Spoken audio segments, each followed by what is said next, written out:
Hi everyone. Today we're going to do just a quick run through of a typical day as a technician using FSM on our iPads.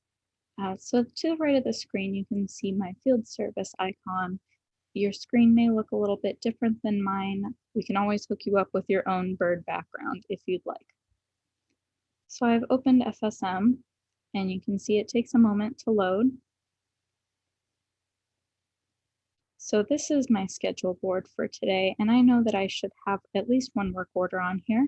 So I'm going to go ahead and click More to the bottom right, and I'm going to do Refresh. And this may take a few times. There we go. Now I can see my work order on there. I'm going to go ahead and click into it.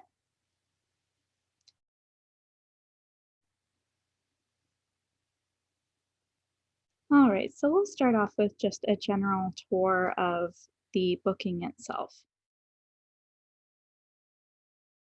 On the top here, we have our tabs. So we start off on the general tab.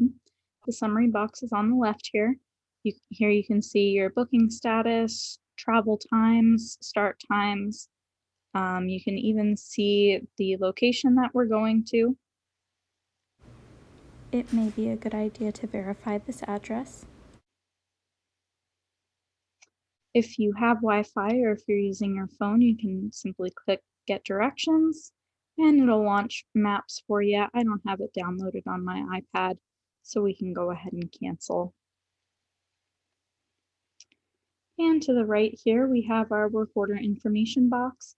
At the top, we have a hyperlink to our work order. So as I said, we're working off the booking right now. But if we want to see the work order that the dispatcher created, it's pretty much identical to the booking. But this is where we would reference that information. Head back to the booking. And under work order information, we can see the work order number, the service account that we're visiting today. So this is just a test work order for our tutorial. You may see McDonald's 123 there. It may be any customer that we may have. This little box below service account here is a reference box. So it gives us some more information about our service account. So the account name, the customer number, for McDonald's, it may be MC123-01. We have the service zone code that we're going to, and we would have some payment terms there. If it said 30, then we would know that we're good. They have 30 days to pay through credit. If it said COD, then we'd want to either collect payment or just work with the dispatcher to make sure you understand what the expectations are. So next we have some notes from our dispatcher. We have a reason for service and a more detailed reason for service. So reason is our ice cream machine is down, and our detailed reason for service is that the customer reported that ice cream isn't freezing. We're supposed to be there by noon, and our parts needed should be in the bin. So you can see that we don't have a primary incident customer asset. This may be the case oftentimes if the customer is unable to provide us a serial number. This is where we'd go ahead and type in our serial number. Once you're on site, You also see some more general information about our work order. So this work order happens to be a rewrite. So we had a parent work order. So it looks like we went out there before and we must not have had the right parts we needed. So if I wanted to reference that parent work order, I could click that blue hyperlink. And then we just have some other information, the factory service order type, primary incident type, service zone code, who called in, a good callback number, and so on.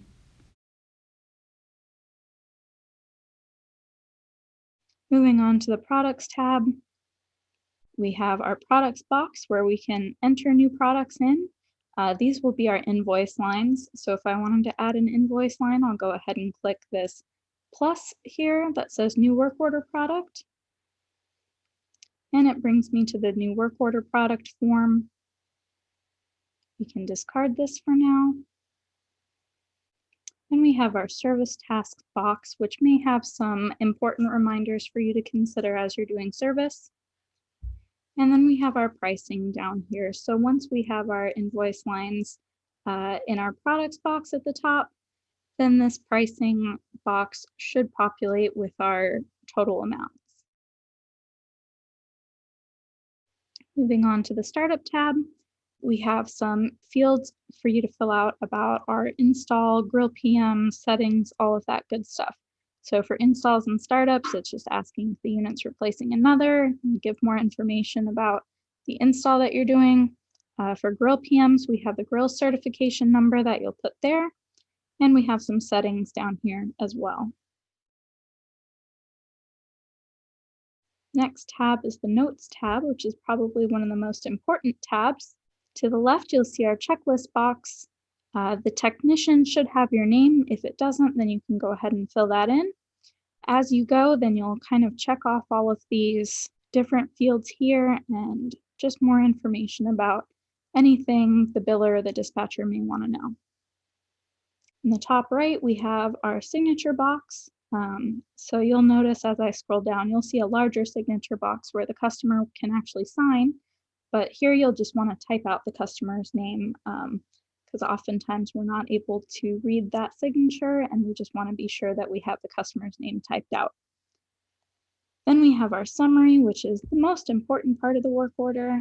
If you forget to fill out anything in your other tabs here or other fields, then we really just want to make sure that your technician summary is as clear and concise and specific as it can be in case the customer has any questions about what was done or if there are billing concerns, any of that good stuff. Really important to look at our tech summary. Then we have our timeline, which is pretty neat. This is where we can go ahead and add any photos or files or videos that we may have taken that the biller or dispatcher may want to reference later. So if you pull up to a job and they're asking you why you need to clean the machine, which I would hope would be obvious, you may want to add a picture of that gross machine there. So here we have our signature box. The customer will just take their finger and draw their signature. And then to save that, you'll just have to click this check mark in the bottom right. But for now, I'll go ahead and clear it. The last tab is the timeline tab. Pretty much does the same thing as the one on this notes tab, just an extra tab up there to get your attention. All right, so now I think we'll go ahead and walk through a typical workflow. So the first thing that you would do is prepare to start traveling to your location. So either on your phone or your iPad while it's connected to Wi-Fi, as long as you're connected to the internet. So under the General tab, we're going to go ahead and change our booking status from scheduled to traveling. And anytime you change your booking status, it's really important to click Save. And that way, as long as your Wi-Fi is on, then the dispatcher will be able to see your progress. So right now they can tell that we're traveling to our location. You can see that our travel start time has also updated right below there as well. If you forget to save your updated booking status, you can always just click into that time and change that manually as well. All right, the next thing we want to do while we have a good internet connection, we want to go ahead and back out of here, which is okay because we've saved. And we just want to make sure we do our offline update. So offline updates are super important because if you have a poor internet connection, you're going to want to make sure that we have all of our customer data and unit data downloaded to the device. So all I've done is click this top left hamburger menu here, or main menu. At the bottom, on the left-hand side in the middle here, this little globe, I'm going to click that. You see it says offline ready. It gives me the time of my last sync. I did it fairly recently, but I'm going to go ahead and update it again. I'll click update. I can see what it's doing. This might take a minute. And then I can exit out of here while I wait for it to finish. I just don't want to disconnect from Wi-Fi until it's done. It'll let me know when it's finished. You'll see a little pop-up at the bottom here. So I can click back into my work order. And when I've arrived at my location, all I'm going to do is change my booking status from traveling to in progress. I'll go ahead and save that again. Oh, and there at the bottom, we can see that our offline data update was complete. So I can exit out of there. And now we can see that our actual arrival time has been updated after we've saved our status as well. All right, so our next thing that we're going to do is pre-service. So this is after you've arrived at your location and you're getting ready to go in. So the first thing you're going to do is likely discuss the reason for the call with the manager and conduct your initial checkout of the unit, checking the serial number, performing the ground check and such. So on our iPad, we're going to obtain the signature of the person who's authorizing service. Some technicians do this at the end, but we'll go ahead and do it at the beginning here to make sure that they consent to all the service that we are proposing to do. So I'll go ahead and get the signature. There's my signature. I'll draw a nice bird for you guys. And I'll check the check mark there, and now you can see I can save. And now I can go ahead and scroll back up. So my signature, like I said, you wouldn't be able to figure out my name, so I'm just typing in the name of the person authorizing the service. It's not going to be you, it's going to be the customer. So I'm just using my name as an example. Okay, the next thing you're going to do is input or verify the serial number of the machine being serviced. So we're going to go back to our General tab. And this is where we're going to see our asset information. So since there's no serial number in here, I'm going to go ahead and input the serial number that I see on the machine. So this one, good search tip for you is to input a star, and that's going to tell the search engine to bring me back anything that has these characters in it. So I know my serial number that I'm looking at is P0000. You can see it's right here. So this is a fake asset, but it's supposed to be a C602. If I go in and I want to see more information about it, I can see the model, the serial number. The warranty information would typically be in here, but we want to go ahead and copy that serial number. It can be a little finicky, but if I can copy that, and then I can go to either Hoshi or Atlas. I can sign in, input my information, and figure out if this warranty information on FSM is accurate. If it's not here, I can input it myself. You'll notice that all of these fields here have this little lock to the left of them. So we're not able to input our warranty information since it's not here already. So what we're going to have to do to change that is we're going to just click into the primary incident customer asset. Always want to save our changes. It's a nice little reminder there. Now I can click into the asset.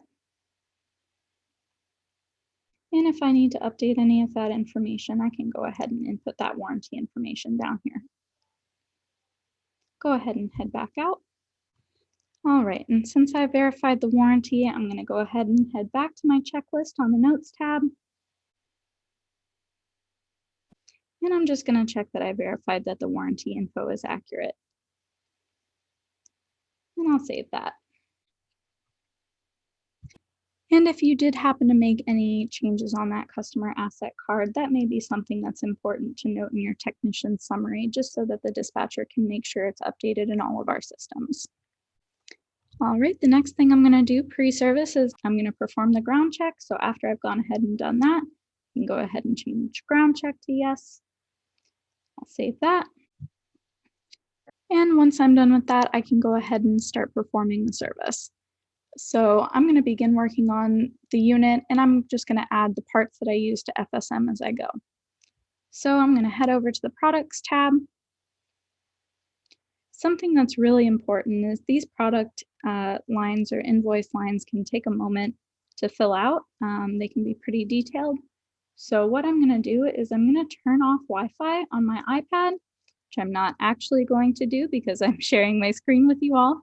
But I would turn off my Wi-Fi on my iPad just to prevent any background updates from clearing all the work that I've put into this.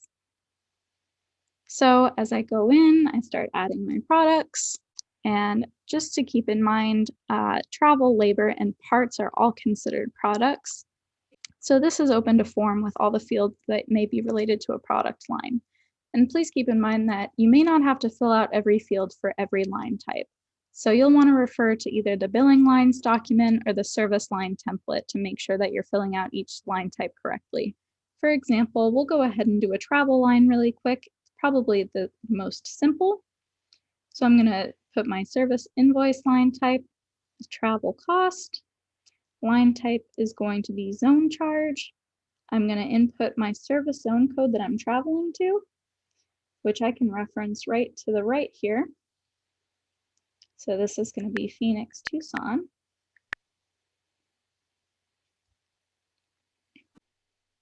And my line status is used. For install and remove, that's just going to be labor, or you can always leave that blank.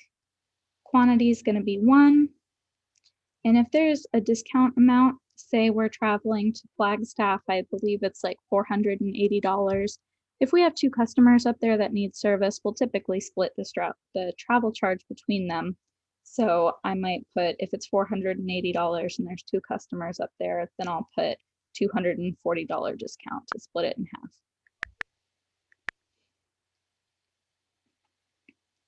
And it's not an inventory item, so you'll see that the inventory location is main. Work type, we can just go ahead and use N. Who pays? You're going to determine this depending on the warranty. We'll put the customer pays. Our labor hours, we don't really need anything else. So down here, we can check the sale amount, make sure everything looks good. And I'm going to go ahead and save this. And as I said, you can always go ahead and check the service invoice line template or the billing lines document if you're not sure what fields you need to fill out. So now I can see my first product line is on there. And I can go ahead and slide that over to see all of my different fields. And if I scroll down, I can see my pricing hasn't updated yet. So if I click more in the bottom right here, I can do a refresh. Go back to my products tab. Looks like it's still not updated. It may take a few minutes. So if you think the customer will want to have this information, then you'll want to make sure that you have your product lines done and then give yourself some time to let this populate because you may have to refresh a few times. I'm going to just continue on in completing the work order so that we can get this tutorial moving. Okay, so now that I have my product line done, I'm going to go ahead and turn my Wi-Fi back on to make sure that the dispatcher can see all the changes that I've made. And I made sure that this is saved here, so I'm not going to lose any of that when we turn Wi-Fi back on if there's a background update. So the next step in performing our service is if I'm doing an install, startup, grill PM, anything like that, I'm going to go into my startup tab and fill out any applicable fields. All right, now that I've completed all of that, I'm going to go ahead and conclude the service. So I'm going to go ahead and turn Wi-Fi back off on my iPad. Could have left it off. It's really up to you. Just pretending again. I'll go ahead into my notes tab. And the reason why I'm turning my Wi-Fi off again is because this process can take a bit. There's a bit of information to put in here. So we can just go ahead and walk through our checklist. We've already verified the warranty info and done the ground check. We all know that I'm a great technician, so I'm going to go ahead and turn unit operational at departure to yes. If it's not, that's totally okay too. We'll just need a bit more information down here. If the order includes an estimate, then you're going to want to change this to yes, just to give the dispatcher or biller a heads up. And if my unit was not operational at departure, then here's some other information I might need to fill out. So if we need to return with parts, I can change that to yes. And you'll see that we have a note to call dispatch if you do need to return with parts. Then it asks what we need to do with those parts. So we're either going to return to install them, ship to the customer. Maybe we were able to Uber them all to you, or some parts were sent by Uber, but we still need to ship or return with others. So I'm going to say that we had an Uber come visit us. And the parts sent by Uber, you can just say whichever part number you'd like. Maybe we got sent TX000. And the quantity was 1. And parts needed not sent by Uber were none because we're not marking this as need to return parts. Then it's asking if we're going to need to return for any other reason. So that's where you can change this to yes. And then it'll just ask for the reason for the additional work order. Maybe the machine was working fine when you got there, or could be any number of reasons. Maybe the customer wasn't ready for us. So the last thing I'm going to do in here, well, first I'll go ahead and save for good measure. I'll go ahead and fill out my technician summary. So this is going to be pretty specific, as clear and concise as you can be, just if there's any questions from either the customer or the biller about what was done while you were there. You'll want to make sure that you have all of your information in your summary, and you can always reference our technician summary guide if you need some pointers on how to fill this out. And lastly, if I have any pictures or anything I want to upload, I can go ahead and do so here. Go ahead and take a picture of my keyboard. I'll use this photo. And you're going to want to give it a title, whatever you want to call it, and then just make sure that you click Add Note. And I'm not seeing that timeline entry, so I'm just going to go ahead and refresh.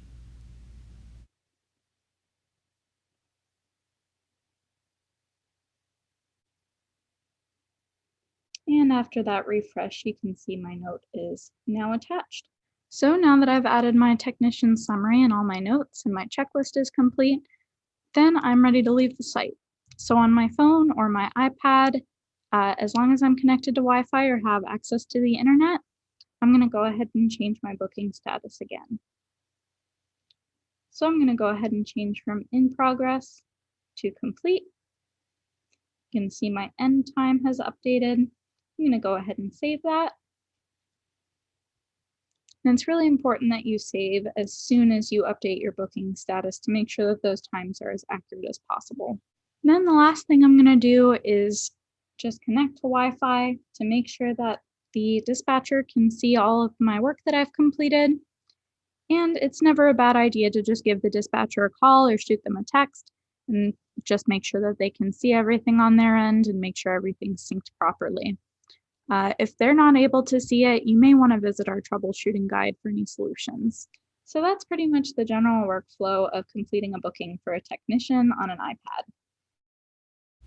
Thank you so much for watching. If you have any questions about the content of this video, we do have tons of resources for your reference, and please don't be afraid to ask your manager either. They can always try to help you or get you in touch with me, and I can do my best to support you as well.